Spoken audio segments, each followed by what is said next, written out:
Venezuelan President Nicolás Maduro led Thursday an official ceremony for the integration of the Bolivarian national militia into the basic units of territorial government or Peace Quadrants. Another attack with explosive device was registered in the center of Caqueta, Colombia, less than 24 hours after two terrorist attacks in Cali and in Antioquia. And the United Nations organization officially declared a state of famine in Gaza. Hello and welcome to From the South. I'm Alejandra Garcia from teleSUR Studios in Havana, Cuba. We begin with the news.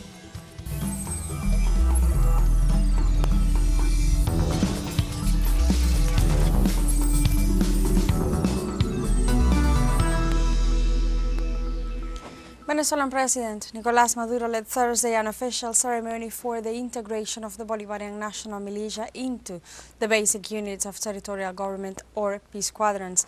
According to the Venezuelan President, the communal defense plan will be implemented with the articulation of community brigades, security forces and popular organizations to guarantee territorial protection and immediate response to any threat. Maduro also pointed out that the Bolivarian national militia was created with a strategic vision to guarantee peace, sovereignty and the unity in the country, and highlighted the resistance of the Venezuelan people in the face of the U.S. aggressions.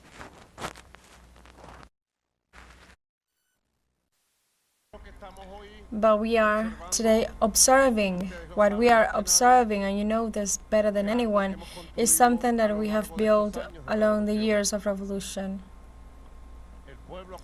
The people has built up its own power, social, political, economic and military power.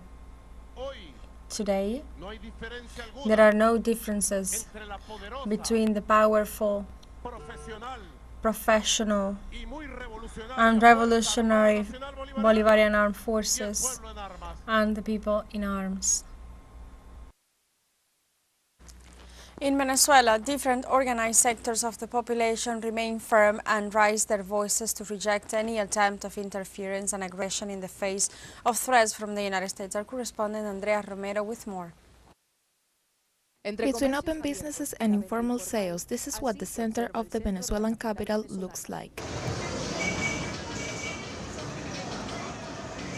In response to the growing wave of attacks by the United States against Venezuela, the National Farmers United Front has spoken out. We reject these reckless threats against Comrade President Nicolás Maduro and the Venezuelan people. We consider this action to be part of an imperialist plan against the peace and tranquility of the Venezuelan people, as well as an attempt to criminalize and physically and morally eliminate President Nicolás Maduro. For Congressman Fernando Soto Rojas, Venezuela is threatened for two reasons. We have been under threat for a long time. There are two reasons that have been written about for several decades. One is the enormous mineral and oil wealth that the country has, which no other country in Latin America has, and the Yankees want to take advantage of that situation and return to the colonies of the past. The second is the presence of the Bolivarian Revolution under the leadership of Commander Chavez, who reorganized this situation, reorganized this people, brought about the Bolivarian Revolution and its essential, anti-imperialist, anti-capitalist, eco-socialist, humanist definitions on the horizon of 21st century Bolivarian socialism. From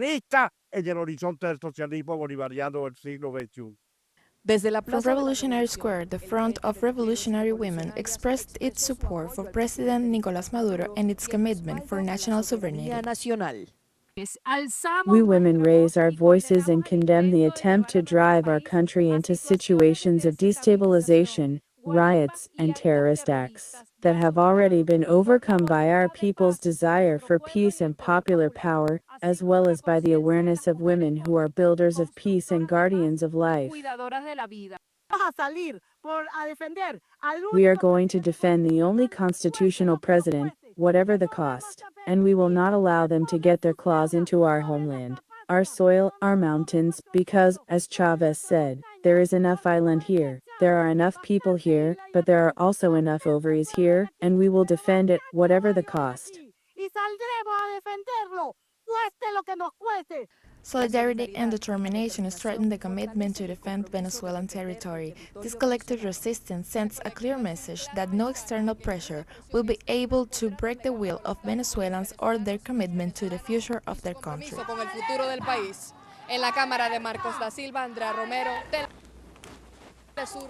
The International Platform of Solidarity with the Palestinian cause in Venezuela emphasizes its support and commitment to President Nicolás Maduro Moros in the face of new aggressions by the U.S. government.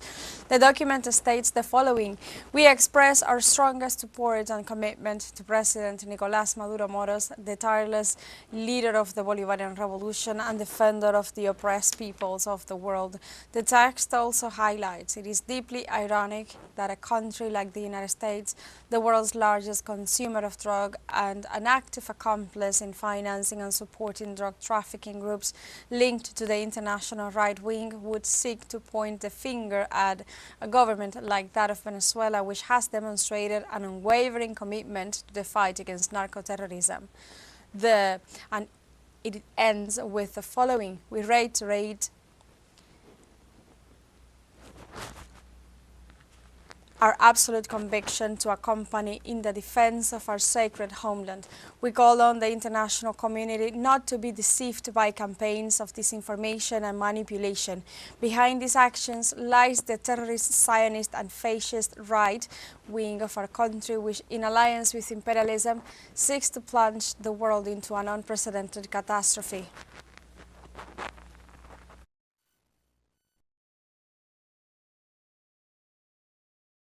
And a new study conducted by Country Monitor pollster reveals that the majority of Venezuelans perceive strength and stability in the government of President Nicolás Maduro.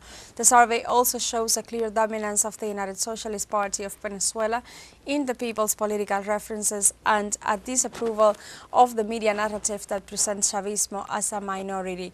Below, a complete analysis of the poll result. Regarding the perception of strength, 78% of Venezuelans disagree with those who claim that President Maduro is weaker than ever, and only 12% agree with this narrative. In relation to perceived stability, 83% reject the idea that the fall of the government is getting closer, against only 9% who agrees it is. Venezuelans do not perceive the political instability projected by external analysis. As on the popularity of political organizations, the study concludes that 69% of respondents consider the PSUV is the most popular political party in Venezuela, while the opposition only gets 6%. 25% did not choose any or said they don't know. Finally, on the question of citizen self-identification, it confirms that 50% of Venezuelans identify themselves as Chavistas who support Maduro, and 39% did not identify with any, and only 6% signed with the opposition. And now we have a short break coming up, but first remember you can join us on TikTok at teleSUR English, where you'll find news in different formats, news updates and more. We'll be right back, stay with us.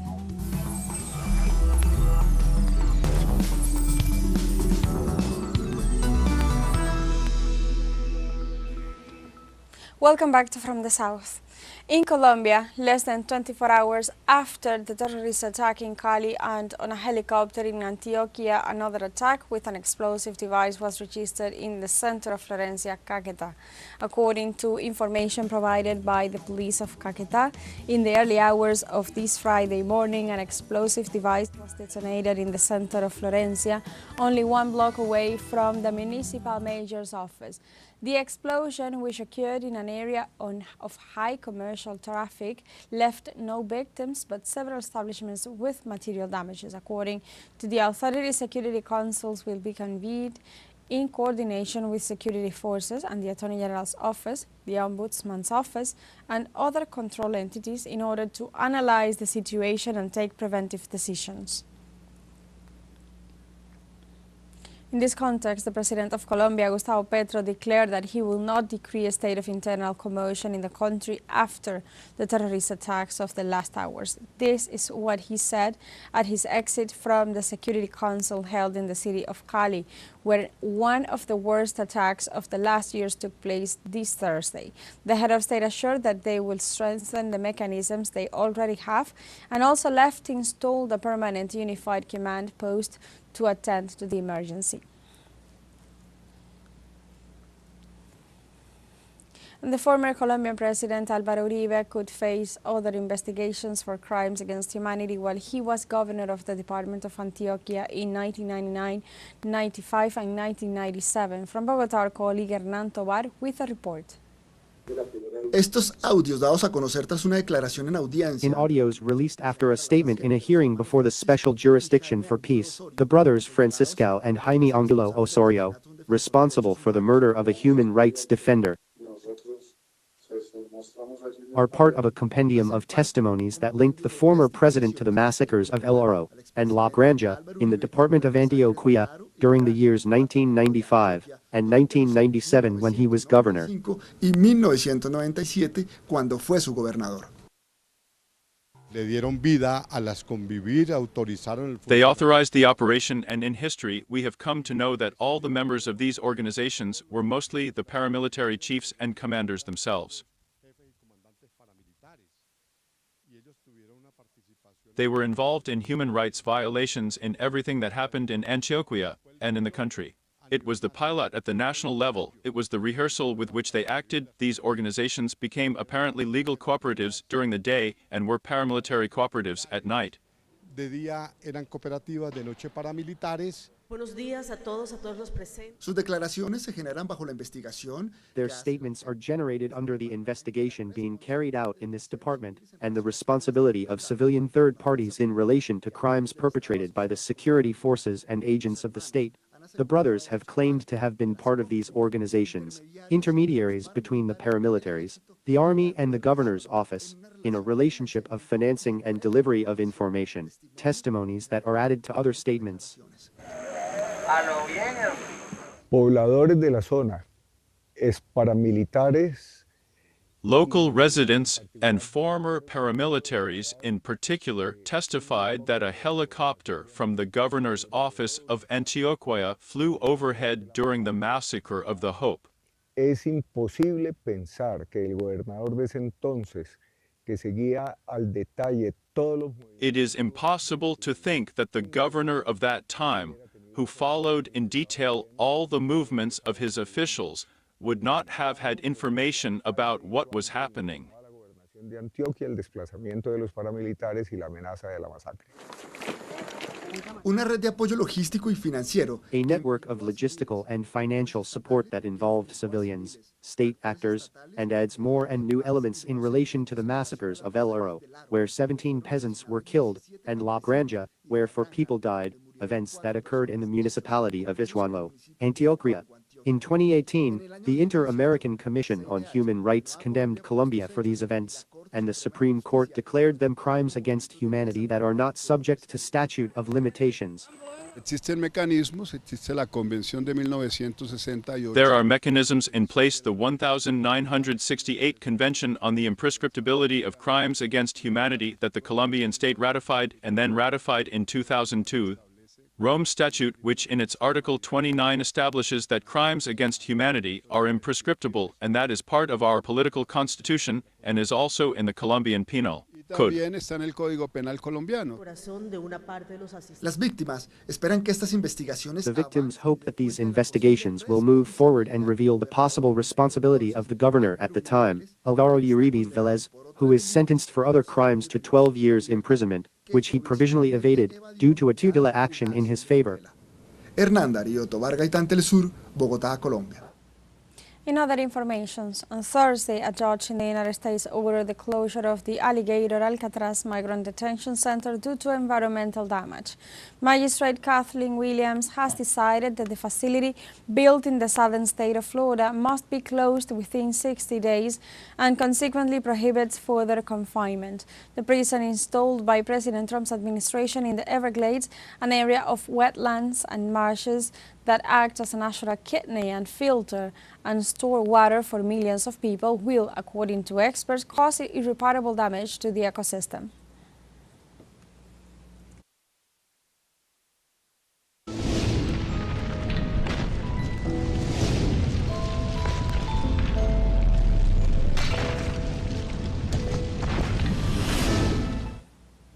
The U.S. Weather Service issued Friday a flood warning across the nation's east coast due to the effects of Category 2 Hurricane Erin.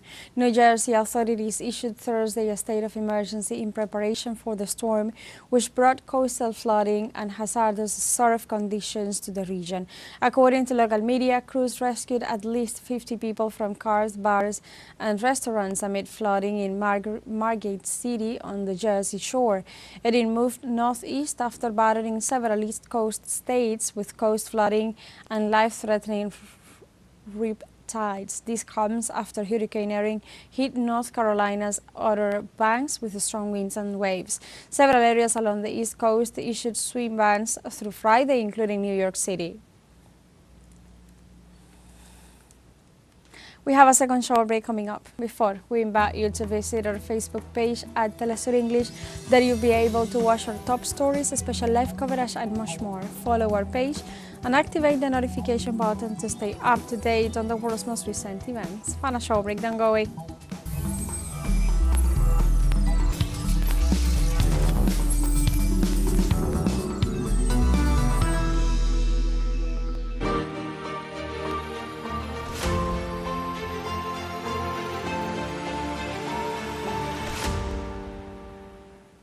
Welcome back to From the South.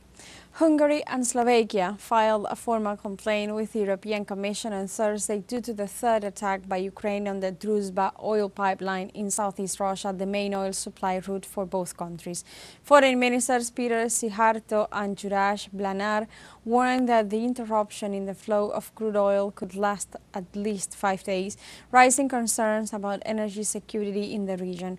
They noted that the recent attacks, which had already temporarily stopped supplies on several occasions, represent a direct threat to the stability of Hungary and Slovakia.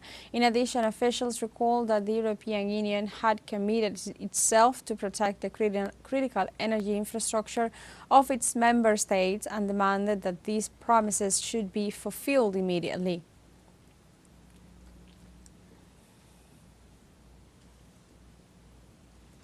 The Russian Ministry of Defense reported Friday the liberation over the week of at least 9 settlements taken by Ukraine in the Donetsk People's Republic and the Dnipropetrovsk region. According to an official statement by the military entity, more than 1,120 casualties were reported among Ukrainian troops during the operation, along with the destruction of at least 3 tanks and 23 armored combat vehicles. The government body also informed that Russian air defense shot down 1,500 Ukraine drones and intercepted 25 guided bombs and 11 HIMARS rocket launchers.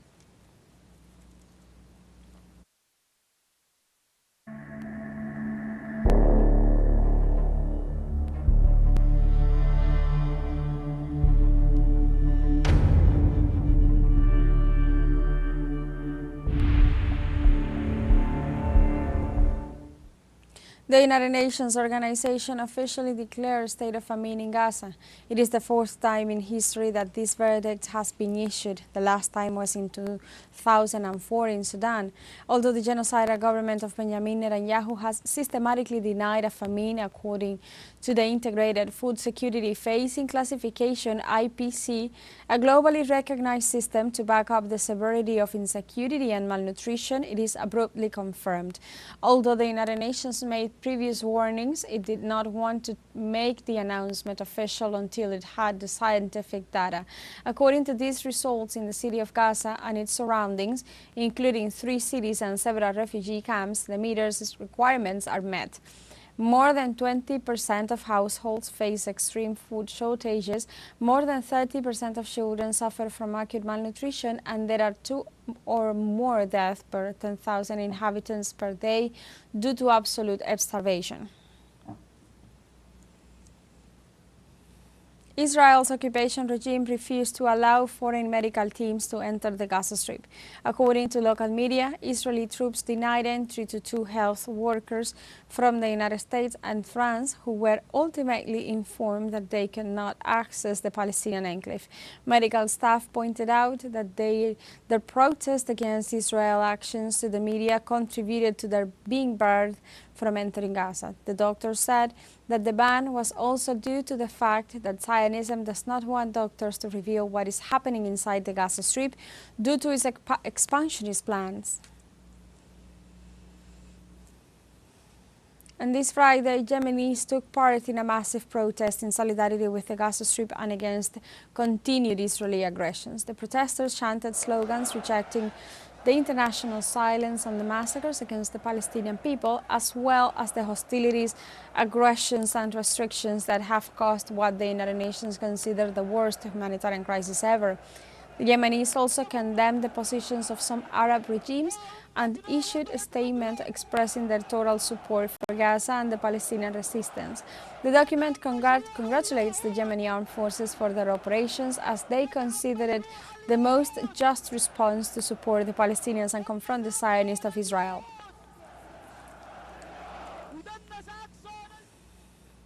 The Ministry of Health of South Sudan issued a health emergency alert after the nation reported 1,575 new cases of cholera and 22 deaths in the last week of August 2025.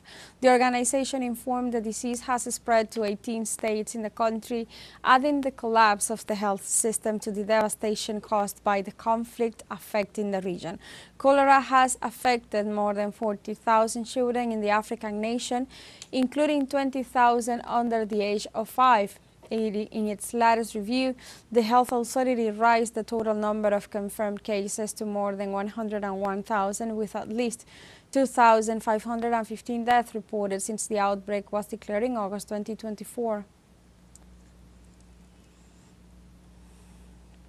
And with this information, we have come to the end of this news brief, but you can find these and many other stories on our website at telesurenglish.net, and join us as well on social media. We are on Facebook, X, Instagram, Telegram, and TikTok as well. For TeleSUR English, I'm Alejandra Garcia. Thank you for watching.